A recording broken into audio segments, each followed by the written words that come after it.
मेरे भैन ते भराओ, अगर साड़ी वीडियो तुहानू चंगी लगी तो साड़ा चैनल सब्सक्राइब करो, वीडियो लाइक शेयर करो ते वेखदे रहो शुगल मेला टीवी।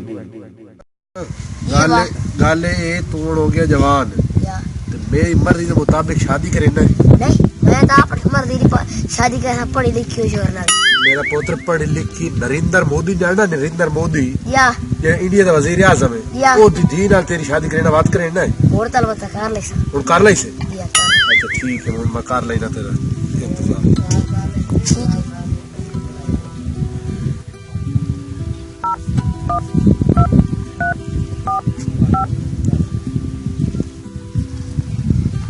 अस्सलाम वालेकुम, नरेंद्र मोदी बोले दा पिया। हाँ हाँ सियार तो लिया ही है। अच्छा तेरे नाल एक करनी गल है, माइन पोतरे वास्ते चाहिए रिश्ता, रिश्ता दे सी जा। मेरा पुत्र वर्ल्ड बैंक दा अफीसर है, बड़ा अफीसर, बोल दे सी जा। हाँ ठीक है, कोई मसला नहीं, जल्दी आ सामने पे डेट ला लेंगे। ठीक है, अल्लाह किया है मन, मोदी भी किया है मन। हूं करीने आए वर्ल्ड बैंक के चेयरमैन नु काल, उन्होंने मेरे पुत्र बना अफसर।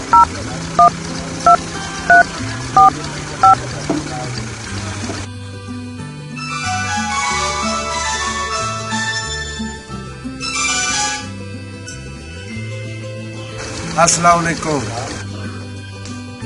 जी मैं वर्ल्ड बैंक का चेयरमैन बात कर रहा हूँ। जी फरमाइए। नहीं मेरे पुत्र नु अफसर बनेंगे हो अपने बैंक के। नहीं ऐसे कैसे हम एक बेटे को ऑफिसर बना दें? नहीं ऐसा नहीं हो सकता यार, कुछ कवानीन होते हैं, कुछ रूल होते हैं बैंक के, कुछ कानून है। वो गल तुम्हारी ठीक है, मेरा पुत्र मोदी दा जवाई है। क्या वाकई आपका बेटा मोदी का दामाद है? हाँ नरेंद्र मोदी की बात कर रहे हैं ना, जो भारत का वजीर आजम है। हाँ मोदी भी इंडिया वाला मोदी, नरेंद्र मोदी जो इंडिया का वजीर आजम है। अच्छा हाँ उसका दामाद है आपका बेटा। चलो फिर ठीक है, फिर उसको ऑफिसर बना देंगे। ठीक है जी वेलकम वेलकम। हूं बना ला सो। ठीक है ठीक है, ओके अल्लाह हाफिज। हूं चासा है छोरी गया मन, मोदी गया मन, चेयरमैन गया मन। इस दिन सियासत, छोकरी भी नौकरी भी, ए सियासत होगी।